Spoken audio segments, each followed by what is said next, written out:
नमस्कार। स्वागत है आपका सुनो और सीखो में। आज सुनिए मुंशी प्रेमचंद की लिखी कहानी कायर।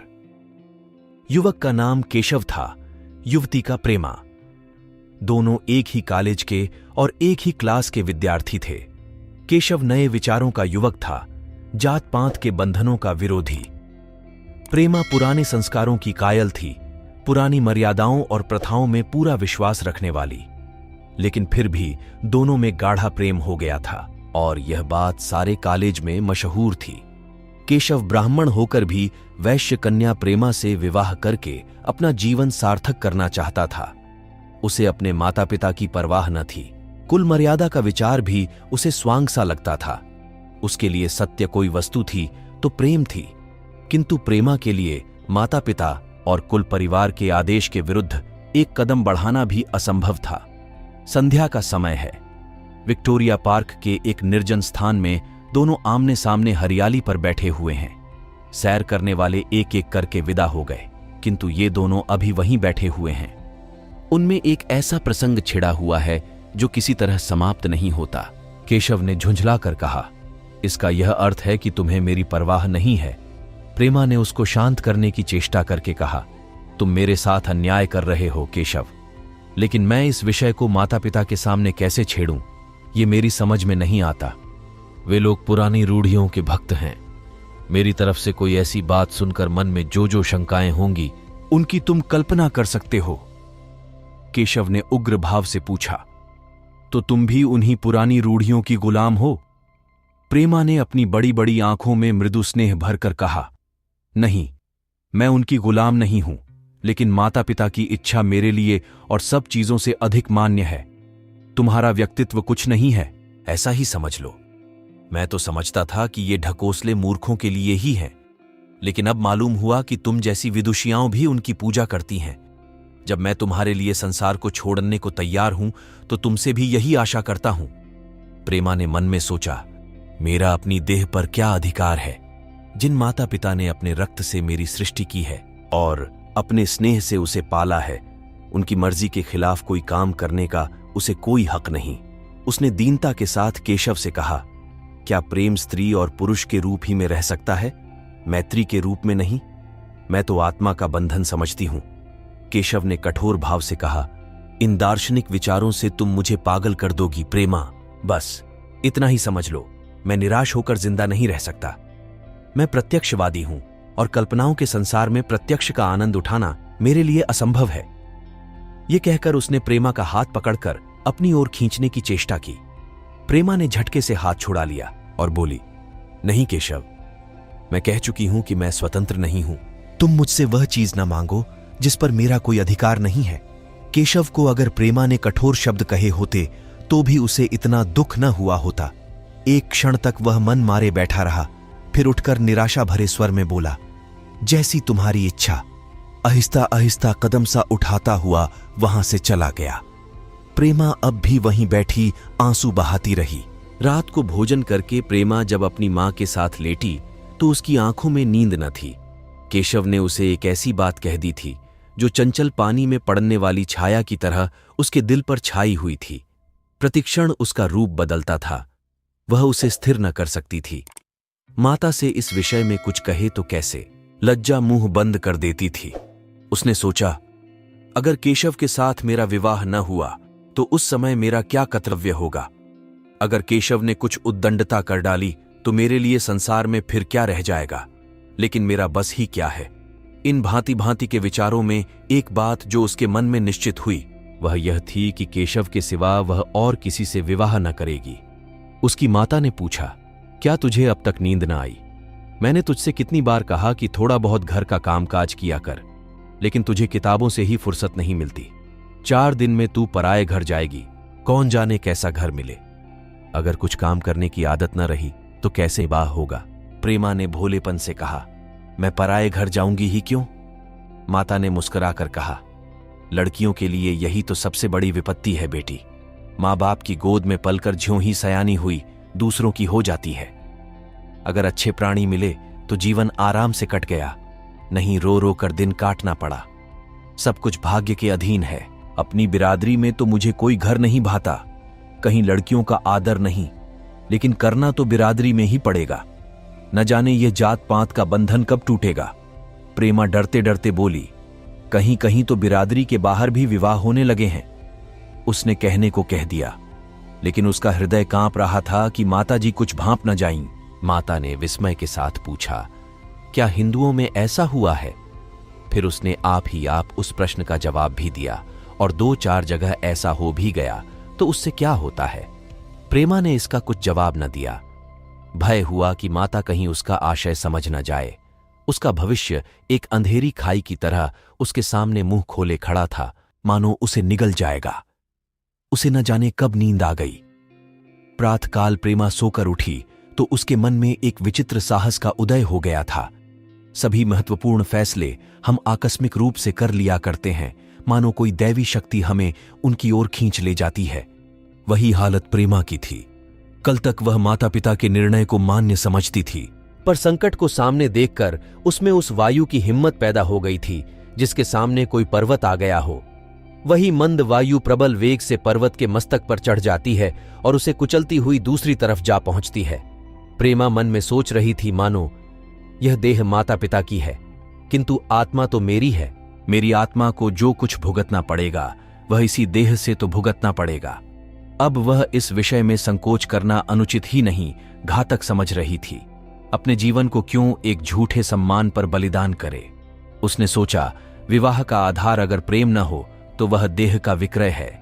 आत्मसमर्पण क्यों बिना प्रेम के भी हो सकता है। इस कल्पना ही से कि न जाने किस अपरिचित युवक से उसका विवाह हो जाएगा, उसका हृदय विद्रोह कर उठा। वह अभी नाश्ता करके कुछ पढ़ने जा रही थी कि उसके पिता ने प्यार से पुकारा, मैं कल तुम्हारे प्रिंसिपल के पास गया था, वे तुम्हारी बड़ी तारीफ कर रहे थे। प्रेमा ने सरल भाव से कहा, आप तो यूं ही कहा करते हैं। नहीं, सच। ये कहते हुए उन्होंने अपनी मेज की दराज खोली और मखमली चौखटों में जड़ी हुई एक तस्वीर निकालकर उसे दिखाते हुए बोले, यह लड़का IGCS के इम्तिहान में प्रथम आया है। इसका नाम तो तुमने सुना होगा। बूढ़े पिता ने ऐसी भूमिका बांध दी थी कि मां उनका आशय न समझ सकी, लेकिन प्रेमा भांप गई। उनका मन तीर की भांति लक्ष्य पर जा पहुंचा। उसने बिना तस्वीर की ओर देखे ही कहा, नहीं, मैंने तो उसका नाम नहीं सुना। पिता ने बनावटी आश्चर्य से कहा, क्या तुमने उसका नाम ही नहीं सुना? आज के दैनिक पत्र में उसका चित्र और जीवन वृत्तांत छपा है। प्रेमा ने रुखाई से जवाब दिया होगा, मगर मैं तो उस परीक्षा का कोई महत्व नहीं समझती। मैं तो समझती हूं जो लोग इस परीक्षा में बैठते हैं वे पल्ले सिर के स्वार्थी होते हैं। आखिर उनका उद्देश्य इसके सिवा और क्या होता है कि अपने गरीब, निर्धन, दलित भाइयों पर शासन करें और खूब धन संचय करें। यह तो जीवन का कोई ऊंचा उद्देश्य नहीं है। इस आपत्ति में जलन थी, अन्याय था, निर्दयता थी। पिताजी ने समझा था प्रेमा यह बखान सुनकर लट्टू हो जाएगी। यह जवाब सुनकर तीखे स्वर में बोले, तू तो ऐसी बातें कर रही है जैसे तेरे लिए धन और अधिकार का कोई मूल्य ही नहीं। प्रेमा ने ढिठाई से कहा, हां, मैं तो इसका मूल्य नहीं समझती। मैं तो आदमी में त्याग देखती हूं। मैं ऐसे युवकों को जानती हूं जिन्हें यह पद जबरदस्ती भी दिया जाए तो स्वीकार न करेंगे।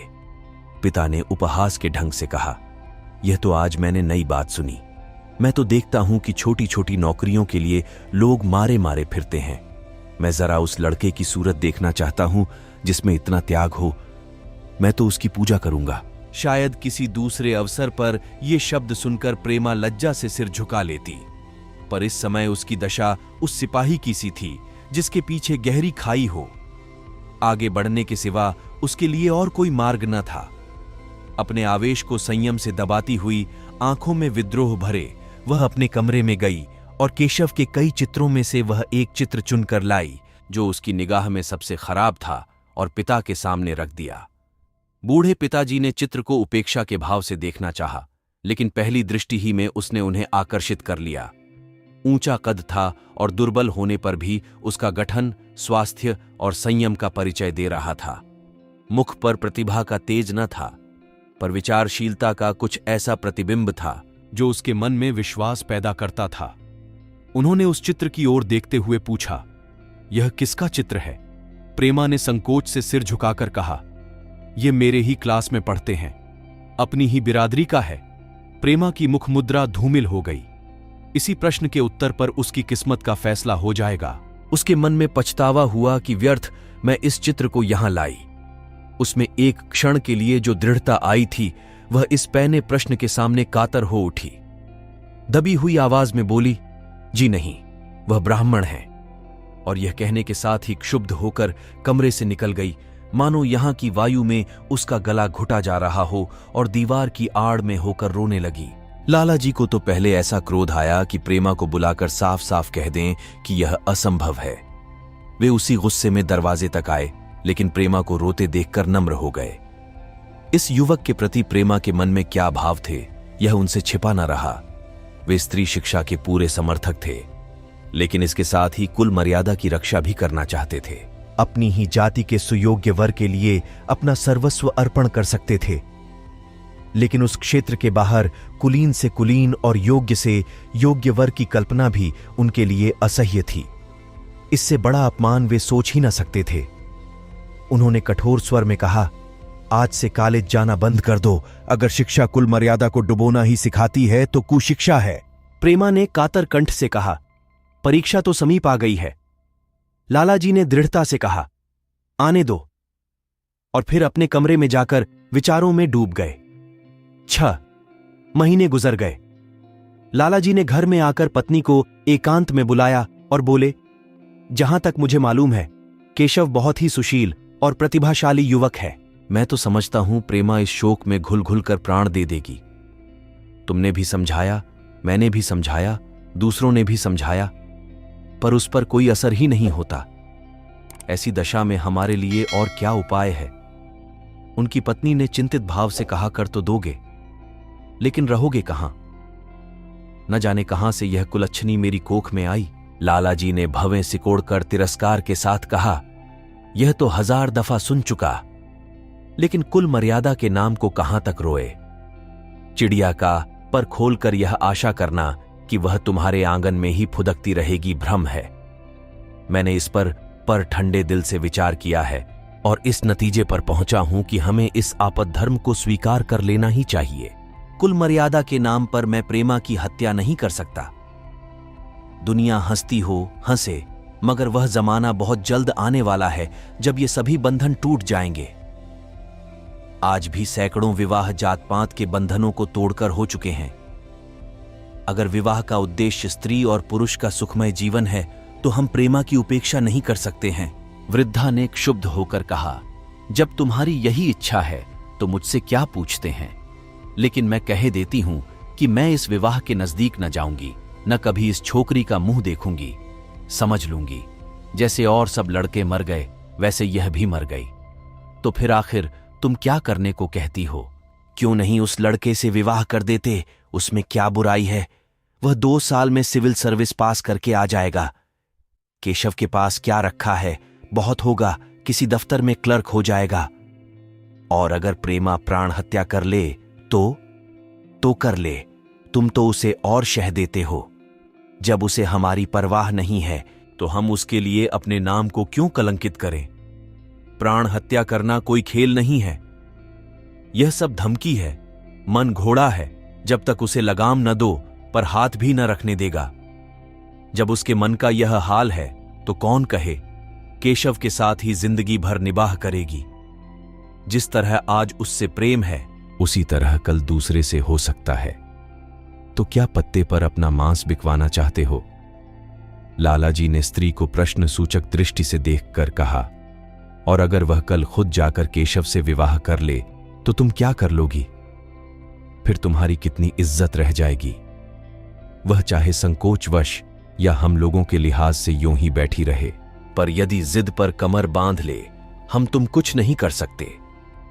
इस समस्या का ऐसा भीषण अंत भी हो सकता है, यह इस वृद्धा के ध्यान में भी न आया था। यह प्रश्न बम के गोले की तरह उसके मस्तक पर गिरा। एक क्षण तक वह अवाक के बैठी रह गई, मानो इस आघात ने उसकी बुद्धि की धज्जियां उड़ा दी हों। फिर पराभूत होकर बोली, तुम्हें अनोखी ही कल्पनाएं सूझती हैं। मैंने तो आज तक कभी भी नहीं सुना कि किसी कुलीन कन्या ने अपनी इच्छा से विवाह किया है। तुमने न सुना हो, लेकिन मैंने सुना है और देखा है, और ऐसा होना बहुत संभव है। जिस दिन ऐसा होगा उस दिन तुम मुझे जीती न देखोगे। मैं यह नहीं कहता कि ऐसा होगा ही, लेकिन होना संभव है। तो जब ऐसा होना है तो इससे तो यही अच्छा है कि हम ही इसका प्रबंध करें। जब नाक ही कट रही है तो तेज छुरी से क्यों न कटे। कल केशव को बुलाकर देखो क्या कहता है। केशव के पिता सरकारी पेंशनर थे, मिजाज के चिड़चिड़े और कृपण। धर्म के आडंबरों में ही उनके चित्त को शांति मिलती थी। कल्पना शक्ति का अभाव था, किसी के मनोभावों का सम्मान न कर सकते थे। वे अब भी उस संसार में रहते थे जिसमें उन्होंने अपने बचपन और जवानी के दिन काटे थे। नवयुग की बढ़ती हुई लहर को वे सर्वनाश कहते थे और कम से कम अपने घर को दोनों हाथों और दोनों पैरों का जोर लगाकर उससे बचाए रखना चाहते थे। इसलिए जब एक दिन प्रेमा के पिता उसके पास पहुंचे और केशव से प्रेमा के विवाह का प्रस्ताव किया तो बूढ़े पंडित जी अपने आप में न रह सके। धुंधली आंखें फाड़कर बोले, आप भंग तो नहीं खा गए हैं? इस तरह का संबंध और चाहे जो कुछ हो, विवाह नहीं है। मालूम होता है आपको भी नए जमाने की हवा लग गई। बूढ़े बाबूजी ने नम्रता से कहा, मैं खुद ऐसा संबंध नहीं पसंद करता। इस विषय में मेरे भी वही विचार हैं जो आपके, पर बात ऐसी आ पड़ी है कि मुझे विवश होकर आपकी सेवा में आना पड़ा। आजकल के लड़के और लड़कियां कितने स्वेच्छाचारी हो गए हैं, यह तो आप जानते ही हैं। हम बूढ़े लोगों के लिए अब अपने सिद्धांतों की रक्षा करना कठिन हो गया है। आपको शर्म नहीं आती? हम ब्राह्मण हैं और ब्राह्मणों में भी कुलीन। ब्राह्मण कितने ही पतित हो गए हों, इतने मर्यादा शून्य नहीं हुए हैं कि बनिए बक्कालों की लड़की से विवाह करते फिरें। जिस दिन कुलीन ब्राह्मणों में लड़कियां न रहेंगी, उस दिन यह समस्या उपस्थित हो सकती है।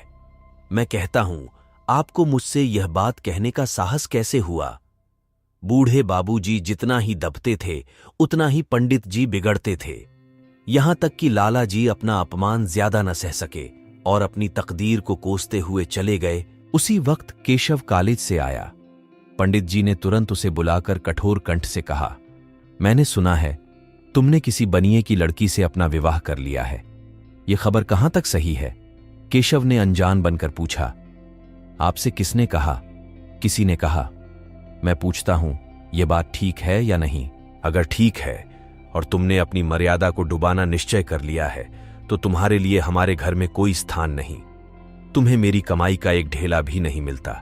मेरे पास जो कुछ है वह मेरी अपनी कमाई है। मुझे अख्तियार है कि मैं उसे जिसे चाहूं दे दूं। तुम यह अनीति करके मेरे घर में कदम नहीं रख सकते। केशव पिता के स्वभाव से परिचित था। प्रेमा से उसे प्रेम था। वह गुप्त रूप से प्रेमा से विवाह कर लेना चाहता था। बाप हमेशा तो बैठे न रहेंगे। माता के स्नेह पर उसे विश्वास था। उस प्रेम की तरंग में वह सारे कष्टों को झेलने के लिए तैयार मालूम होता था। लेकिन जैसे कोई कायर सिपाही बंदूक के सामने जाकर हिम्मत खो बैठता है और कदम पीछे हटा लेता है, वही दशा केशव की हुई। वह साधारण युवकों की तरह सिद्धांतों के लिए बड़े बड़े तर्क कर सकता था, जबान से उनमें अपनी भक्ति की दोहाई दे सकता था, लेकिन इसके लिए यातनाएं झेलने की सामर्थ्य उसमें न थी। अगर वह अपनी जिद पर अड़ा और पिता ने भी अपनी टेक रखी तो उसका कहां ठिकाना लगेगा? उसका जीवन ही नष्ट हो जाएगा। उसने दबी जबान से कहा, जिसने आपसे यह कहा है बिल्कुल झूठ कहा है। पंडित जी ने तीव्र नेत्रों से देखकर कहा, तो यह खबर बिल्कुल गलत है? जी हां, बिल्कुल गलत। तो तुम आज ही इसी वक्त उस बनिए को खत लिख दो और याद रखो कि अगर इस तरह की चर्चा फिर कभी उठी तो तुम्हारा सबसे बड़ा शत्रु होऊंगा। बस जाओ। केशव और कुछ न कह सका। वह यहां से चला तो ऐसा मालूम होता था कि पैरों में दम नहीं है। दूसरे दिन प्रेमा ने केशव के नाम यह पत्र लिखा।